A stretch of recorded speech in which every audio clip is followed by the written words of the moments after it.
How's it going, everyone? I'm Rick Bauer with Edge Technologies. We're here today to, well, first of all, it feels good to be back in a crowd, in a live touch and feel type of atmosphere in the machine tool world. So thanks everyone for coming out to PMTS 2021.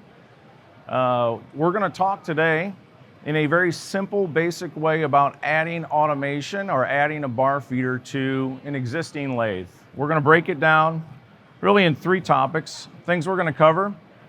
We're going to talk about the most important requirements for adding a bar feeder to an existing lathe.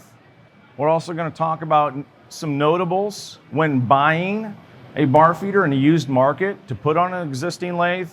And then finally, we'll finish up with a handful of tips on going to lights out automation. So we'll have some interaction. Any questions are open at any given time. You guys are pretty far back, so if you have any questions or would like more information, just stop and raise your hand. We'll dig into it. So let's talk about the three must-haves. There's three very certain things that we must have in order to add a bar feeder to an existing lathe. And the first one is actually the interface, the electrical connection that's supplied by the OEM or the lathe. So the important thing to find out there is on the rear of the sheet metal of the lathe, the back, most likely you'll see some sort of connections, some plugs, a cable, a cover. That's usually the first tip that we actually have this interface that we need installed in the machine. So you can see that they're round connectors, square connectors, any of those. So that's the most important thing. If you don't see that device or have an interface connected to or on your machine tool, the best type of things to do is to go to the OEM, the manufacturer of the lathe, utilize the serial number, and so they can see during the build if the build of the machine tool got the interface put into it. And the third thing that we want to talk about on that is the actual keep relays in the control that actually turn on the interface. So even though that the wiring is there and that the connections are part of the machine tool, we got to be able to turn it on. You can kind of consider this last thing much like the key to the ignition on the car. So you might have the ignition with the interface, but you don't have the key to turn it on. So in order to start the car or start the interface, it needs to be activated by the lathe OEM or distributor of that machine tool to get the actual interface working. So that's the first most important tip. Number two would be that we would use a dead length collet chuck, something unique in regards to workforce. So in the bar loading world, a 3-jaw chuck is sufficient, but it poses a lot of problems. Sometimes the back of a jaw is really flat and square, so if we're trying to automatically reload, we might be hitting a blockage of the jaw. So when we go with a actual dead length collet, the inside of that collet's very tapered, and that allows us to get the bar up on center for reload. Uniquely enough, the dead length also positions the bar so that it doesn't move the material.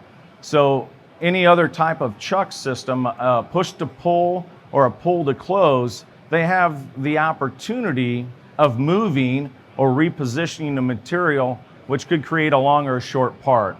So super important. Bar feed interface, dead length chuck, and the third must-have obviously is a parts catcher. We got to have a way to get the parts out of the machine.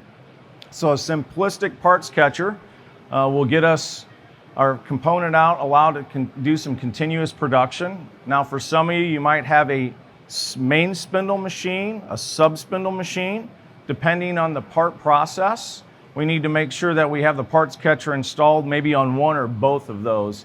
And so parts catchers typically are good for overall length of parts somewhere around 6 inches.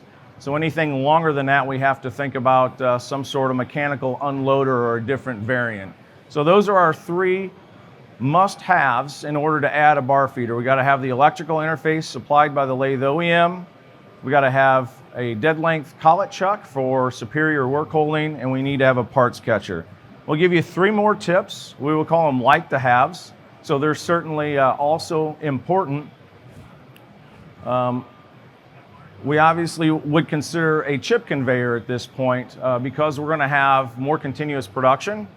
And in that production, we're going to need to alleviate the chips so that we don't have any issues with the linear ways of the machine tool or any function. So certainly a chip conveyor is a like to have. The second one would be some sort of spindle load monitoring. So now that we might be doing other functions while running that machine, we've got some unattended production. The machine may be able to run unmanned for a few hours. We would certainly want to be able to spindle load or monitor at least our tooling to make sure that we don't get we can predict a failure of an insert, a cutoff, maybe a drill.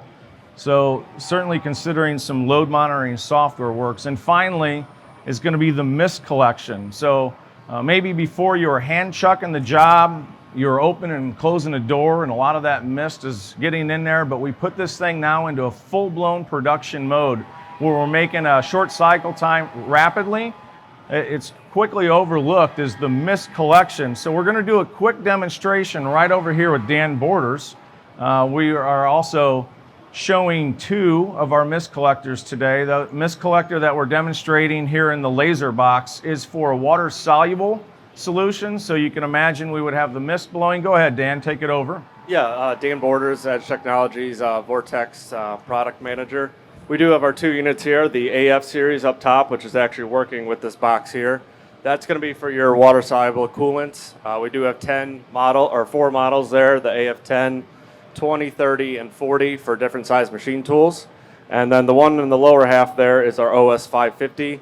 That's for all your cutting oils. We pretty much standardize that unit more for a Swiss size machine or a small grinder, more applications where you're using hard cutting oil. And you can kind of just see as we work through it, the Vortex AF10 will actually get this box clear enough to where you won't see that laser light anymore. So it's a really good option for water soluble and hard cutting oils. Thanks, Dan. Sounds good. So we'll move on. Maybe we'll do a little question and answer session here in a few minutes. Let's talk about the notables. So we're going to transfer into potentially buying or looking at buying a bar feeder in the aftermarket from a used machinery dealer, from your neighbor, from somebody down the street. Maybe somebody has a bar feeder and they want to sell it, and you're considering adding it to your machine tool. So there's 5 or 6 things we certainly want to consider. And the first thing is the actual voltage that the bar feeder operates at. There are certainly different voltages on machine tools. A European machine sometimes is built with 400 or 460 volt.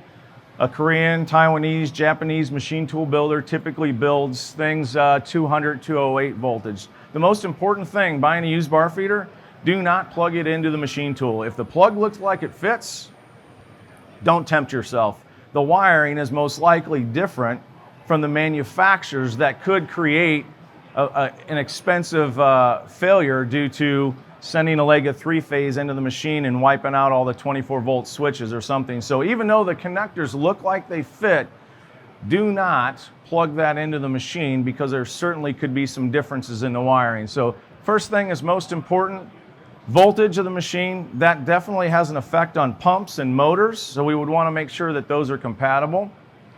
The second thing is spindle center line, and that might require different accessories. All the machines you guys are leaning on are adjusted by the legs to different spindles.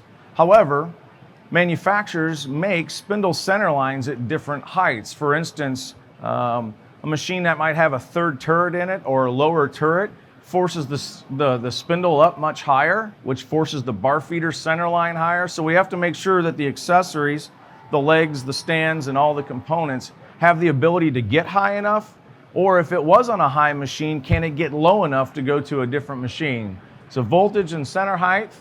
We also need to talk about the actual pusher length.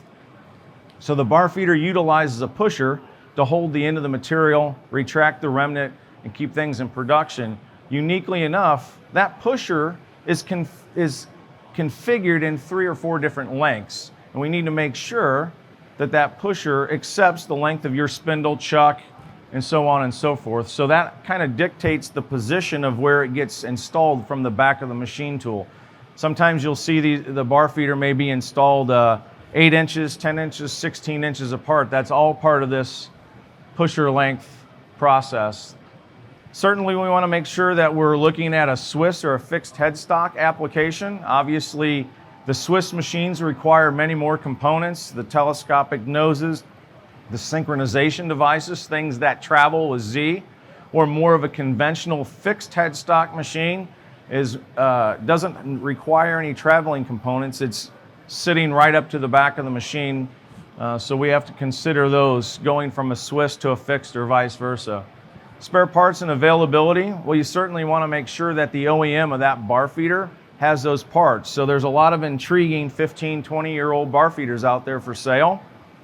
However, maybe those electronic components, PLCs, HMI, CPUs are no longer supported. So certainly you would want to make sure that you have availability and spare parts of that machine. And interchangeability in shared components is nice. So if you already have a bar feeder or a similar bar feeder, there's a lot to be said about continuity of operation of the machine, the control, the collets, the bushings, the channel sets and pushers. So something also to consider when looking at this. So the final thing that I'd like to talk about is going to a level of lights out manufacturing. So I think we're all starting to think that way. COVID taught us a lot of things about running unmanned, less people. We're probably all re-gearing our business philosophies at this point. So let's talk about 5 things that can make our business look like this. So that's certainly 20 or 30 machines running unattended by themselves for 8 hours at night. Obviously, one of the most important things is to have enough space or storage for that amount of finished parts. So adding a parts accumulator or a parts collector is really important. The nice thing about this type of device, you can see the little illustration starts off at the end of the day on Tuesday. We run the bar feeder Tuesday night and into Wednesday morning and collect parts. Uniquely enough, you can kind of create a gauging of this part where if you do find a characteristic that might be out of tolerance, it's easy to figure out which ones you would have to check and figure out which parts are good. So that's a really nice system to add. Secondly, you might need extended materials storage on the bar feeder side. Maybe the bar feeder is only capable of running 2 or 3 hours without needing it. So there are several ways to extend the material storage on the bar feeder. The picture shown here is what we call a bundle loader. It really doesn't care about the amount of bars, it cares about the weight. So this particular device handles 5,000 pounds of raw material. So you would, with an overhead crane or a fork truck, load this down into the machine, the bundle loader, and continuous production. The system's really good for high volume dedicated work. So maybe someone making a 15, 20, 30-inch shaft that's doing a bar change every 2, 3, 5 minutes. That's a perfect solution for that. Sometimes just an extended rack, just an extended plane on the bar feeder is also good. And that can add 6 or 8 hours to storage. We want to make sure that that's got ground support so that we're not leveraging the bar feeder by adding too much weight. And finally, we also make a device called a bar lift. And so maybe it's not so much the fact that you need additional storage, but you don't want your operators lifting heavy bars. So maybe a 2-inch diameter 12-foot bar exceeds your shop regulation. It weighs too much for an operator. So we have an elevator system that will automatically deliver the machine or the material into the bar feeder. So number 3 kind of goes back to what we talked about, in-process gauging. We certainly would want to have the ability, if we're going to run unattended, to make sure that we make good parts. And to do that, we might need to use a third-party source of internal gauging, a company like Karen Engineering or someone like that that actually is collecting data, checking parts for you in the process while you're making it, and certainly detecting any load tools for a broken tool. So engage processing may be necessary. Redundant tooling on your turrets is a great idea. So maybe we've determined that a cutoff tool is only worth 300 parts. The shift is certainly capable of making 600 parts. We would want to make sure that we have a redundant tooling in there and the capability automatically to go from tool 1 to tool 8 in process. So that, and finally the last thing would be some sort of remote monitoring. And this is a big tag catch that everyone hears now. It can start simply with nothing more than a camera in your shop on the patrol light of the machine. It could be something provided free through AMT with a device called MT Connect. It allows you to put a thermocouple green light, patrol light directly to your phone so you can get simply a yes or no answer back. Is my machine running? Is it not? And this type of software is free. A lot of these adapters are capable of being downloaded at no charge, and the integration is fairly simple. So those are our 5 ticket items: redundant tooling, monitoring, parts collection, and additional storage. So we've kind of taken you through buying a bar feeder, incorporating a bar feeder, looking at a bar feeder on a used market, and then turning that into a lights out solution for you guys. I'm going to turn it back over to you guys with questions, certainly maybe particular brands of machine tools that you have, particular bar feeders that you've seen, or any questions. So the floor is open at this point for questions. Nobody? Well, I certainly appreciate your guys' time. Thanks for stopping by Edge Technologies. If you have any questions regarding our products, we have plenty of people here that can give you a hand. Have a great day. Take care.